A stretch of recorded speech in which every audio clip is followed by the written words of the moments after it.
Hello everyone and welcome to the first proper dev diary for Hearts of Iron 4 Götterdämmerung. Today we're going to be covering Austria, its new content, its new focus tree, and the percentage chance, somewhere between 99 and 100, that it will have Habsburgs in it. As a quick reminder, this dev diary cycle, there are actually 2 dev diaries a week, so this is the first dev diary of the week, and the next one comes in just 2 days, so make sure to subscribe to not miss that one, and I guess let's go take a look at Austria. Guten Tag. In a slight shift to the usual formats, dev diaries seem to be coming with videos this time, which is kind of unique. I wonder if all dev diaries are going to come with videos, or maybe it's just for the specific countries. Anyway, there is a video to watch if you're interested, which is accessible through the dev diary link in the description below. But for those of us staying here, let's begin with interwar Austria, because for those who didn't watch the last episode, Austria wasn't on the winning side of the previous conflict and has found themselves in a somewhat unfortunate position. They ended up with no army due to the Treaty of Saint-Germain-en-Laye, half of their country is unemployed, their economy is in shambles, and they're not allowed to be friends with their old friends Hungary as the entire empire has exploded. There also may be some violence between political paramilitary groups inside the nation, so all in all, not the best. As a result, the starting position of Austria in 1936 involves unemployment with debuffs to stability and political power gain, recovering from the depression, meaning consumer goods are in the toilet, the Treaty of Saint-Germain, which is really quite devastating. It's pretty much kind of reminding me of the Bulgaria Treaty, which was also pretty painful. However, not everything is terribly upsetting, because Phoenix Insurance manages to counter some of the debuffs with political power gain, recruitable population factor, stability and war support, because your citizens now have life insurance.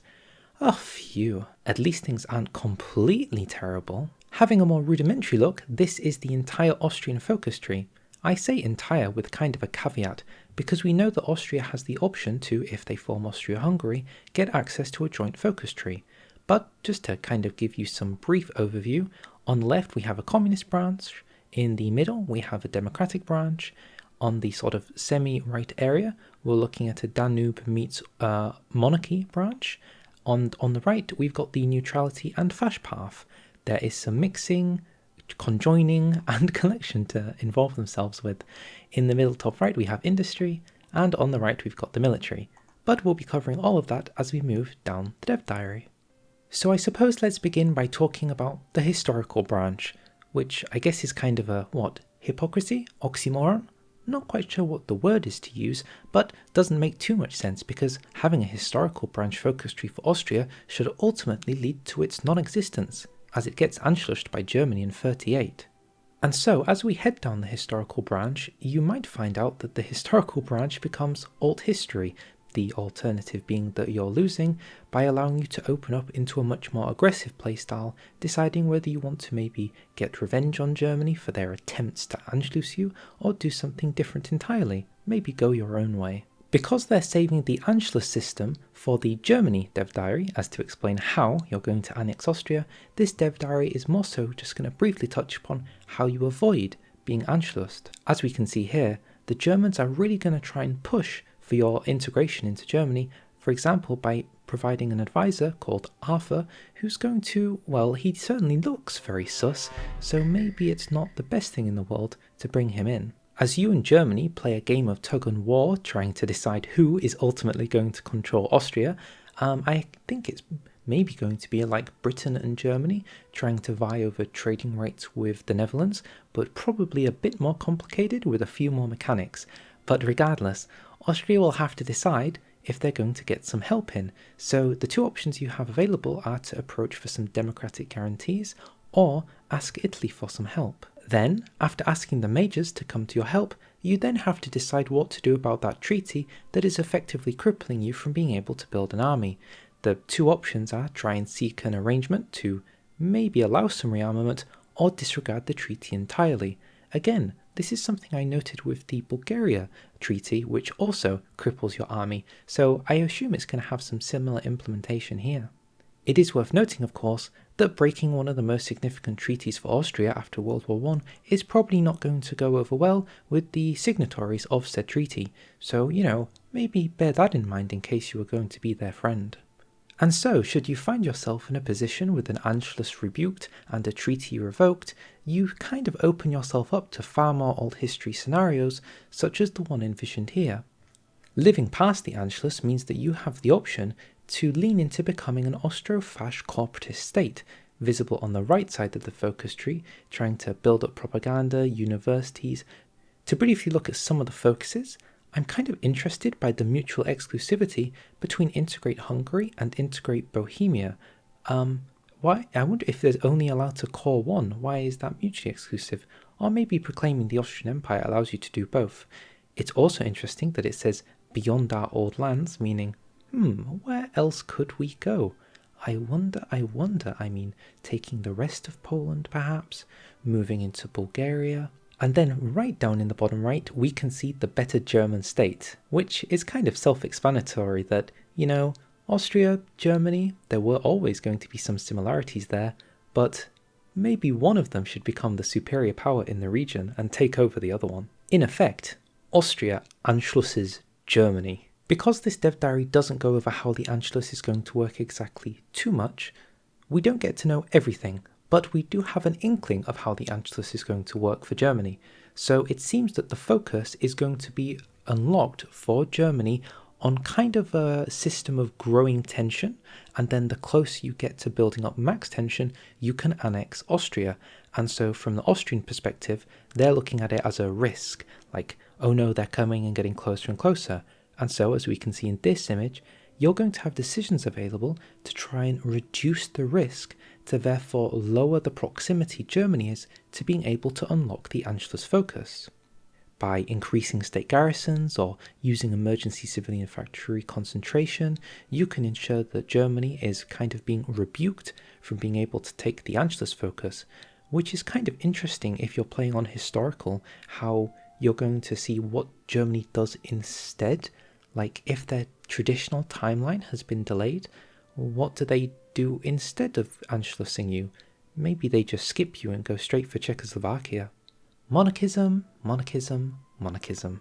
Where many years ago in Death or Dishonor we first saw Austria-Hungary become available due to Hungary having its own focus tree, we now have seen the other side of the coin, Austria now having a monarchist path, which does have the Habsburg, and thus will have Austria-Hungary. Similar to what we've seen previously in Poland, from your very opening focuses, you're going to have to quickly decide what kind of monarch you're wanting to go with. As far as we can see here, there are two key candidates, Otto von Habsburg, a familiar face, he's been here for quite some time, but also another character from the House of Starnberg, Ernst Rudiger Starnberg.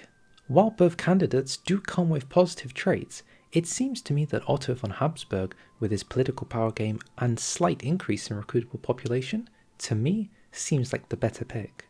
After you have brought them in and you've managed to give them a wonderful coronation and managed to turn Austria into a kingdom of Austria, it also comes with the character being upgraded. Now a king of Austria, he gets some additional buffs to stability, war support, etc. We are on the rise. Once you've managed to find yourself as an Austrian, you actually have a focus tree that does overlap with the historical branch, so if you want, you can go on the full conquest route, but there are two additional routes, one on the left specifically to do with dealing with the monarchist nation, trying to improve the monarchist position, inviting the royals of Liechtenstein. Please let that mean that Liechtenstein is a releasable. That is so silly. The very notion of it being there could mean Liechtenstein is in the game, but we have no idea. And on the right we have the focuses to deal with dealing with the former Austrian-Hungarian Empire, beginning of course with demanding the Hungarian submission, but not necessarily going with full annexation.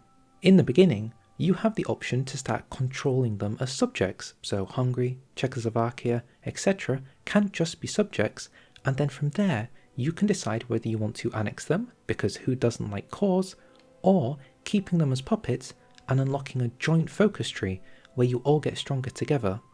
I wonder how fun this could be in a multiplayer game where all of you play as different constituent parts of an Austro-Hungarian empire and each of you tries to run a separate part of the empire and work together.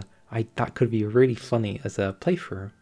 That is not all though, because there is a very interesting looking focus on the right here called Reclaim the Habsburg, because taking the focus Reclaim the Habsburg gives you the opportunity to, if Switzerland wants to, become annexed by Austria, but more importantly unlocks a set of decisions called Reclaiming the Lands of Old, which allows you to subjugate perhaps the entirety of Poland, Romania and Yugoslavia, but much more interesting than that, install Habsburg monarchs on the throne, which is incredible because this is something I actually predicted in my initial video on the release of Götterdämmerung. So I am calling it. I called this. I knew. Now on to one of the more contentious focus tree ideologies that we always see, democratic, because the method in which democratic focus trees can come is so varied in terms of the ability to have fun, you never know what you're going to get. So similar to what we saw with the other focus trees, the beginning must involve ripping up the constitution, because to have some properly fair elections, you must have political opposition, so that they can be elected and start doing things a little bit more properly. You can see here the candidates, which don't necessarily have incredible buffs. I do think Carl's possibly one of the better ones simply because he looks cooler and has a cool beard and mustache. But then you end up with people like Vincent. Is that just not Vincent, who might be giving you some fash support, which feels semi-counterintuitive for the democratic nation, but what can you do? And now that you have a democratic nation, everything is secured. But unfortunately Germany still wants to Anschluss you, so you're going to have to build an army. But unfortunately you can't build an army because you have that treaty. So you're going to have to get rid of that treaty so that you can build an army, so that you can try and stop the Anschluss, so that you can continue with your democratic country. By taking the focus, the right to rearm, you're going to do kind of what we saw with the historical branch, where you seek some major powers to try and guarantee you and get rid of that treaty, so you can make sure that Germany doesn't find itself at your doorstep. Assuming that has all gone to plan, you can now form the Danubian Federation. So the Danubian Federation, in this interpretation from the game, is going to be something of like an alternative progenitor to some kind of European Union, where effectively all of the participant member states are going to have some level of power within it to kind of grow a larger European Union. It seems the power has moved from Brussels to Vienna. As we briefly look over some of the focuses inside of the Danubian focus tree, we can see that the countries we can invite can include Turkey and possibly Germany. Is that democratic Russia? Some very strange additions. There's Greece in there, Belgium, France. I think that could be Holland at the back. It's worth noting, of course, that the Danubian Federation is also accessible to monarchist Austria. So if Otto von Habsburg is looking to make some friends in the Balkan region and beyond, then he can also do it down this path, which does mean, because this involves you connecting with Hungary, you have access to the joint focus tree of Austria-Hungary, meaning that democratic Hungary has access to Austria-Hungary and the joint Austro-Hungarian focus tree. If none of this is to your liking though, you may be able to see in the blurred out region on the left that you still have access to join the Allies and kind of just, help in World War II as another allied democratic nation, kind of sandwiched between Germany and Italy. So I guess good luck. And so the last ideology in Austria to talk about is communism, and much like many other nations in the game, the chances of a communist revolution happening in Austria are somewhere in the low, probably 5% and lower, but that never stops Hoi 4 from introducing a way for you to become communist if you so choose to. Taking a brief look at the focus tree, you follow through to rally the people as kind of to piggyback off what was happening with the democratic focus tree to get elections held to form a kind of communist democratic nation, which will slowly push itself more red as you work your way down the focus tree.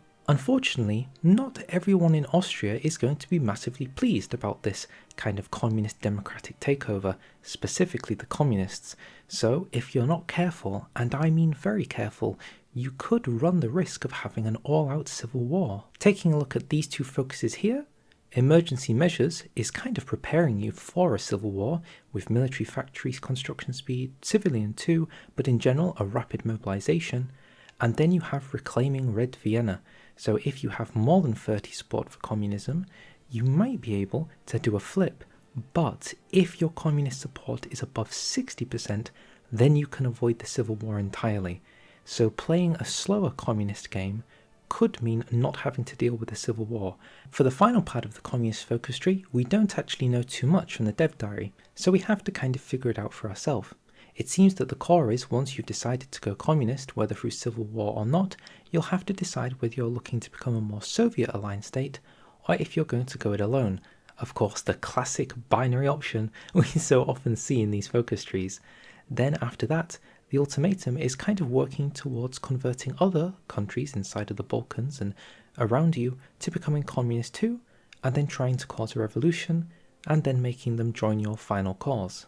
In short, no huge surprises for communist Austria, kind of what we expected, no disappointment, but no surprises.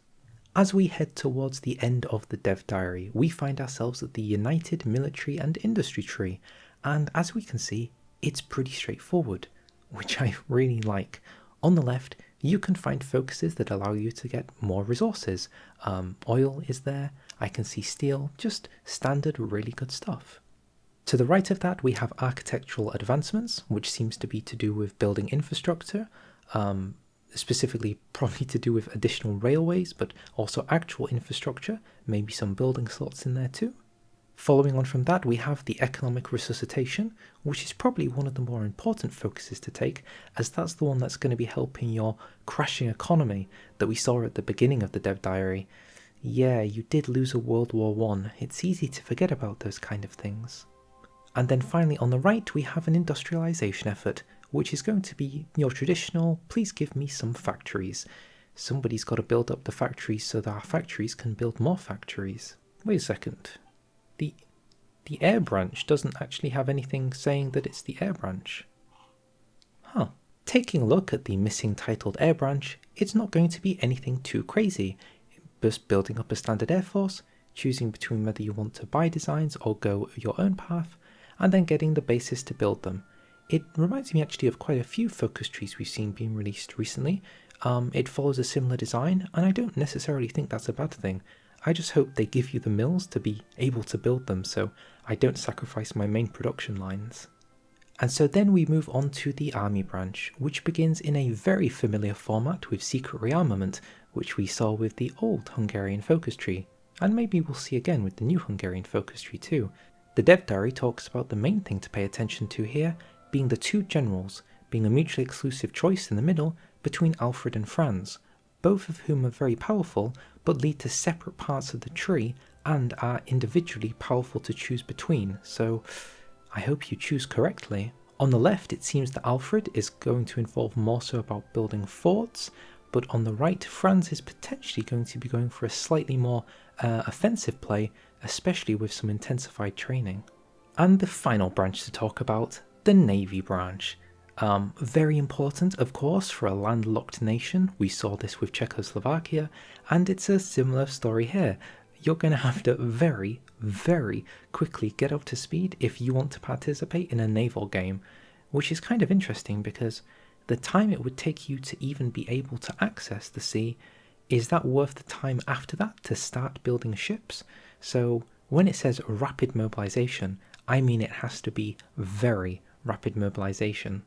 I suppose one question I'm wondering is, if we form Austria-Hungary, does promote admirals allow us to bring Miklas Horvy in to become our chief admiral? We don't want to lose him just yet. And with that, we have reached the end of this week's Dev Diary. I felt it was kind of a very straight to the point, this is what you're going to get, this is what you're going to get. So a lot of the focuses are kind of mysterious in what they're going to do, but I guess the one thing that was confirmed was the Habsburg restoration path, which is super weird. I swear to all the gods present, I didn't know about that when I recorded the previous video, so that was literally a perfectly good guess. And with that, I'll say thank you very much for watching. In my opinion, I like Austria. I think they've done a decent job, but it's very difficult to know, with so many of the focuses being a mystery, how they're going to play. I don't think it was like massively, overwhelmingly, wow, there's so much to do with so much variety.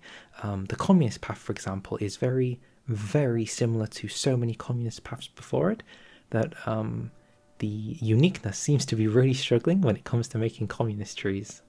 That being said, of course, everything to do with the monarchism and the historical quote-unquote path looks to be quite enjoyable. Even democracy doesn't look too bad, so it looks like it could be fun to play. Okay, I'll wrap this up.